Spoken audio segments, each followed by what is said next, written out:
Hi folks, thanks for spending time with me today. We're looking at number 62 in Max Pottag's preparatory melodies to solo work. I'm going to try and toss this off for you, as the French would say, and we'll see how it goes.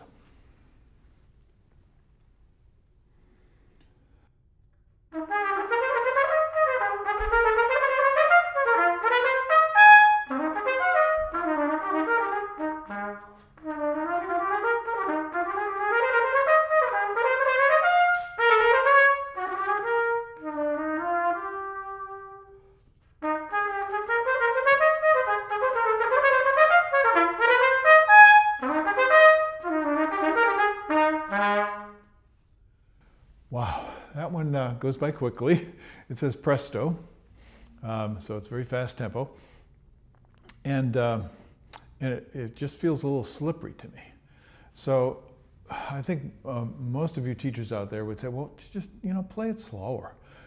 Yeah, that's right, but sometimes it's good to play fast. We need to play fast. So how can you become accomplished at playing fast unless you do it? Yeah, but start slow and then you can kind of feel what's going on. So I'm going to play just the line of pitch that goes through, and I'm going to play it smoothly, and I'm going to play it at a comfortable dynamic level so I feel like physically my body is happy with it.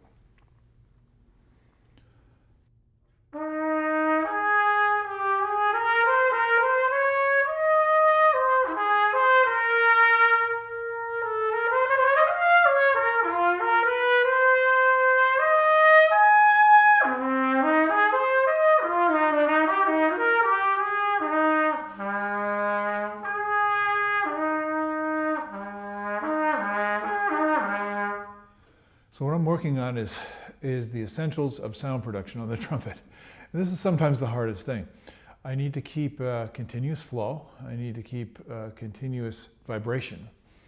I'm not worrying about the articulation.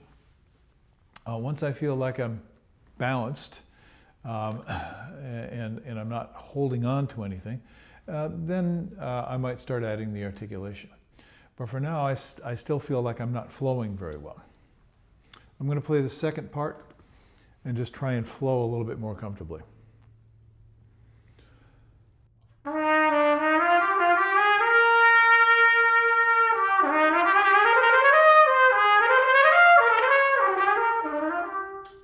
As soon as I start to feel that release of the air, instead of always pushing the air like most of us are doing, and I feel that spin, as some wind players like to say, the spin of the air, or the follow through, the momentum of the air without pressing or pushing. Now I start to be able to play with the dynamics a little bit.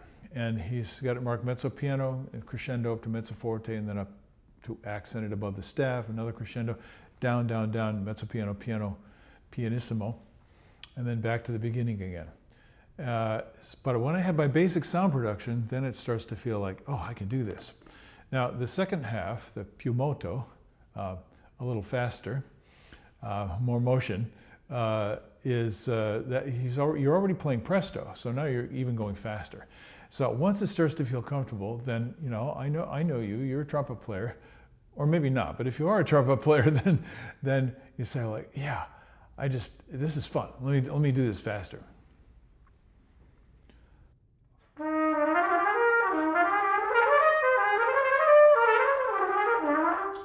So now I'm playing past where I can be clean, and that's okay, as long as you don't tighten up. So this is a great way to practice. It's okay to go faster, and it's okay to be sloppy. Now, you don't want that for the end product. You don't want to always play sloppy. You don't want to practice playing sloppy. But if it happens because you're going faster than you can find control, there's a really good thing about that. And what it is you don't have control. You don't have that feeling of being in control. A lot of trumpet players have this problem of always needing to feel like they're in control. And that's completely understandable. I mean, what human being doesn't want to be in control? But the fact of the matter is, none of us is in control. We just don't want to admit it. Things are happening that are beyond our control. And when we're performing, it's like, no, it's your responsibility to be in control. If you want to get a job, it's like that's what they pay you, to be in control. But everybody knows, if you watch professional athletes, like a Major League Baseball pitcher, for example, are they always in control? No. A Major League Baseball player, who's hitting the ball, are they always in control? No. If they succeed, if they fail 2/3 of the time, they're a pretty good hitter. So that's kind of crazy. Well, we don't allow for that. It has to be perfect. No, it doesn't have to be perfect. It has to be smooth and balanced. It needs to have certain qualities, like just the tone. So I'm going to go back to the beginning, and I'll admit it. I feel uncomfortable with this style, this very light, kind of delicate style. And I was listening to some great players the other day. I went back and listened to some recordings of Harry Glantz, who was one of the great all-time players. He never plays anything soft. He plays things more gently, but he doesn't try to play too soft. He plays with tremendous control. Even when he's playing Schumann too, it's like, no, it's about make tone. It's about sing. And I have a tendency, and I think a lot of trumpet players do, to kind of hold back. And this is not it doesn't feel good, right? So I'm going to play this a little bit louder and a little bit slower. Why? So I can get comfortable.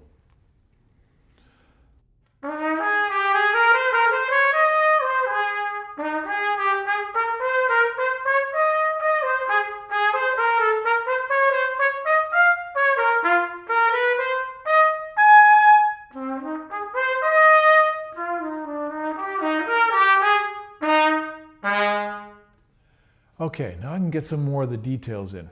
And I'm sure you heard, I'm separating the notes when I play staccato, which is what staccato means, separate. And I'm listening to it. And if you're like me, then probably you have a little bit of difficulty with that. In other words, your body might tighten up. I'll be specific. I'm going to play it again.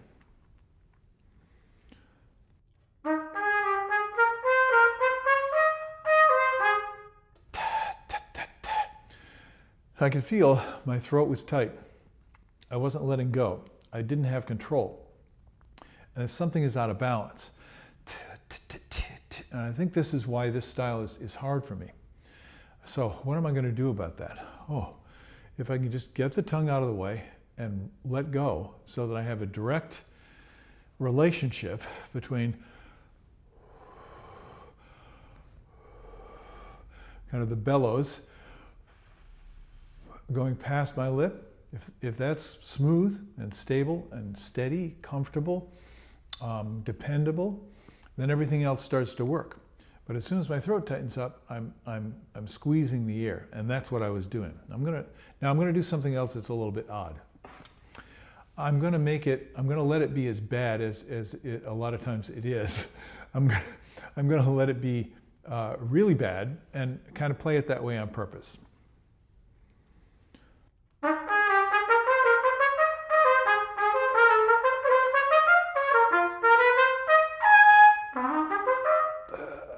So my throat is almost completely closed. Now, of course, that's not what I want. So I immediately want to, no, that's not it. Let go of it, erase it from my mind. What do I want?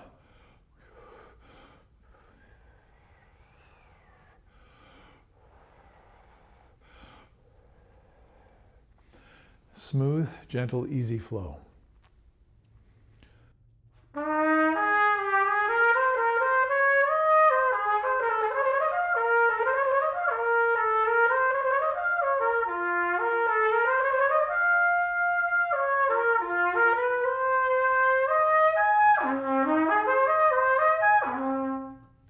It's a little bit like walking a tightrope.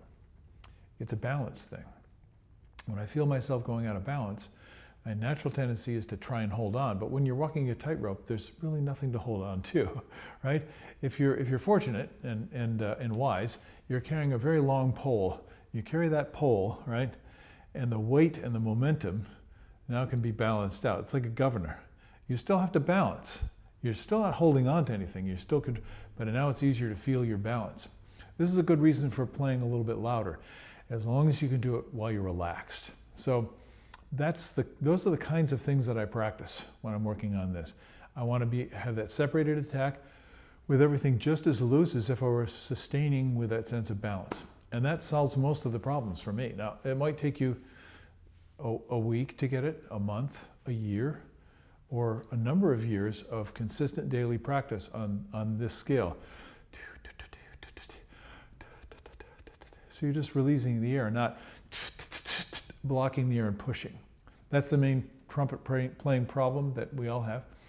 And it takes a long time to work it out for most of us. Some people have a natural knack for it. I don't. So I have to practice it every day. And that's why I have a star by this one, so I'm going to come back and practice it. This is short. It goes by quickly. I didn't give you a very good rendition of it. I might risk trying another rendition, but I think rather than boring you, I'm just going to practice the beginning, and that way you'll get the idea. One of the hard things about the beginning is you're playing a note that changes to another note very, very quickly. So this is similar. You remember how it goes.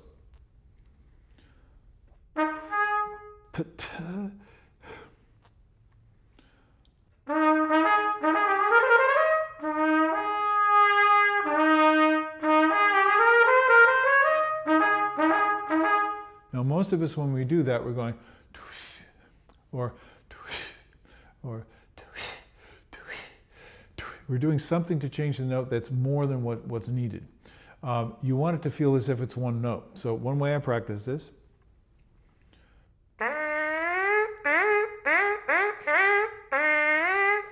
That way I have just my air and the lip and the vowel, if you will, coordinated together. So I'm making a gliss.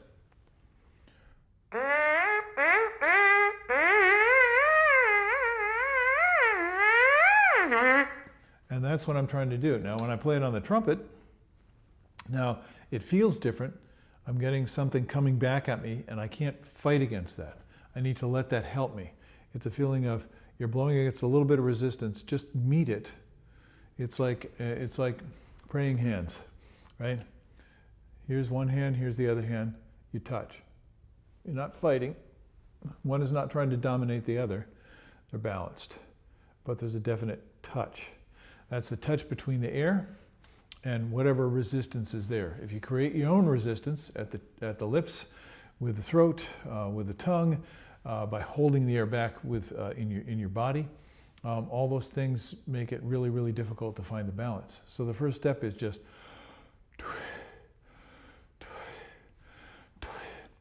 but now I have to play the note staccato, and that messes me up every time. So a lot of you players are familiar with this phenomenon. We need to find a way to practice it. Now, we'll get into that in much more detail later when I hopefully get around to putting together a kind of a course on these things. How do you practice these things? What are some things you can do to find your way, find a path toward being able to actually do it on the trumpet? So the first thing I have to do is, can I just do it with the air? I did it with a mouthpiece. It sounded pretty good. That was cool. And it's all one sound.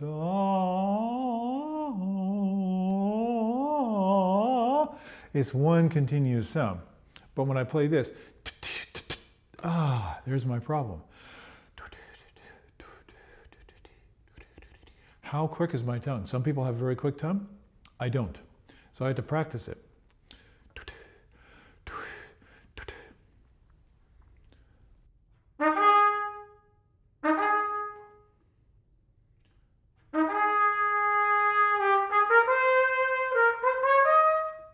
All the way through that, I felt my throat trying to help, and I felt my tongue tightening up. So I got to go back.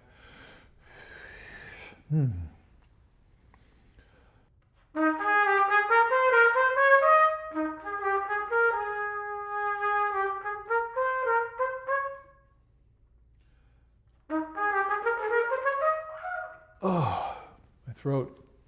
Now, if you try and manage all these things consciously, it won't work. But if you can do something and get that sense of control, ease, you don't have to think about it. Okay, I'm doing it with the air. Doing it with a buzz.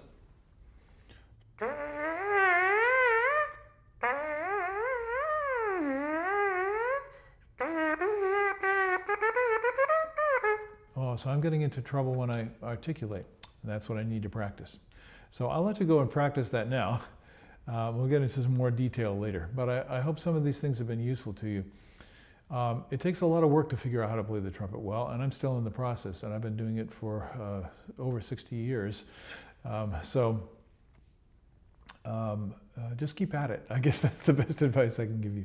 I hope you're having fun with the process, and I'll join you when you have when you need a break from your practice and you want to watch something that hopefully gives you a few new ideas to try. Have a great day. I'll see you later. Bye-bye.